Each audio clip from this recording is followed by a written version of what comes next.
కాకినాడలో అమ్మోనియా తయారీ కర్మాగారంతో పాటుగా గ్రీన్ ఎనర్జీ వీటన్నిటికీ సంబంధించినటువంటి దాదాపుగా $10 బిలియన్ పెట్టుబడులు. ఇది ఎవరికి వాళ్ళు క్రెడిట్ వ్యవహారం. ఏడాది క్రితమే అనుమతులు ఇచ్చాము మేము, ఏడాదిలోనే వాళ్ళు పనులు ప్రారంభించారు, అందుకని శంకుస్థాపన చేస్తున్నారు, మా పనితీరు అంత స్పీడ్గా ఉంది, అట్లాగే వాళ్ళు వేగంగా అందిపుచ్చుకున్నారంటూ చంద్రబాబు గారి అభినందన. అదే సందర్భంలో ఆ సంస్థ యజమానులని అభినందిస్తూ పవన్ కళ్యాణ్ గారి ఉపన్యాసం. దాంతోపాటుగా గతంలో వైఎస్ఆర్ కాంగ్రెస్ పార్టీ అధికారంలో ఉన్నప్పుడు పారిశ్రామికవేత్తలు భయపడిపోయేవాళ్ళు అన్నట్టు ఉపన్యాసం. మరొక వైపున వైఎస్ఆర్ కాంగ్రెస్ పార్టీ వచ్చేటప్పటికి అసలు ఇచ్చిందే జగన్ హయాంలో అనుమతులు, పాలసీ తీసుకొచ్చింది జగన్ హయాంలోనే, అట్లాగే ఈ సంస్థకి అనుమతులు ఇచ్చింది జగన్ హయాంలోనే అన్నటువంటి జీవోలు. ఏది ఏమైనా ఈ క్రెడిట్ విషయంలో ఇద్దరిని తీసుకొనియండి, అటు వాళ్ళని క్లెయిమ్ చేసుకోనండి, ఇటు వీళ్ళని క్లెయిమ్ చేసుకోనియండి. ఎందుకంటే వాళ్ళ ప్రయత్నం వాళ్ళు చేశారు, వీళ్ళ ప్రయత్నం వీళ్ళు చేశారు. నేను ఇక్కడ క్రెడిట్ సర్టిఫికెట్లు ఇవ్వట్లేదు. అప్పుడు ప్రారంభమయ్యి అప్పుడు అనుమతి తీసుకుని అప్పుడే ప్రారంభిస్తే అది జగన్కి క్రెడిట్ అవుతుంది, ఆ తర్వాత వచ్చినప్పుడు వీళ్ళకి క్రెడిట్ అవుతుంది. వీళ్ళ హయాంలో దాన్ని ఆపేయకుండా కొనసాగించడం.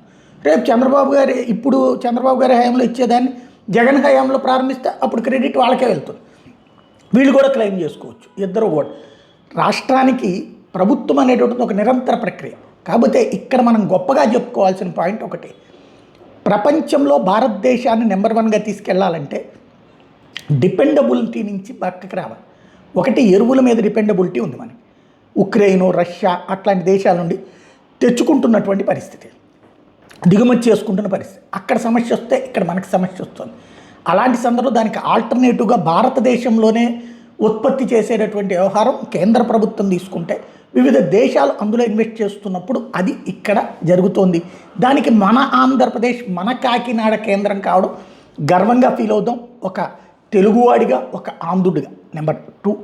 నెంబర్ 3 వచ్చేటప్పటికి విండ్, సోలార్, అట్లాగే పునరుత్పాదన విద్యుత్తు, అంటే నీళ్ళని మళ్ళీ పోసి కరెంటు తీయటం.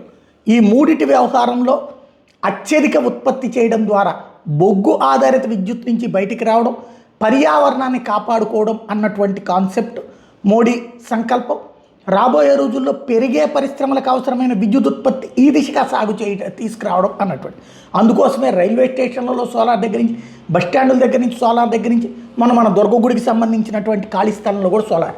అట్లాగే మన రాష్ట్రంలో విపరీతమైనటువంటి సోలార్, విండ్ పవర్ ఇలాంటి పునరుత్పాదక విద్యుత్ ఉత్పత్తి ప్రాజెక్టులు వస్తున్నాయి. అంటే భారతదేశపు భవిష్యత్ ఎదుగుదలలో కీలకమైనటువంటి అడుగు మన రాష్ట్రం వేస్తోంది. మన రాష్ట్రం దానికి వేదిక అవుతుంది, దానికి గర్వపడదాం. రాజకీయాలు ఎవరికి వాళ్ళు చేసుకోండి, బట్ ఒక ఆంధ్రుడిగా, ఒక తెలుగువాడిగా గర్వపడాల్సిన అంశాలైతే ఇవి.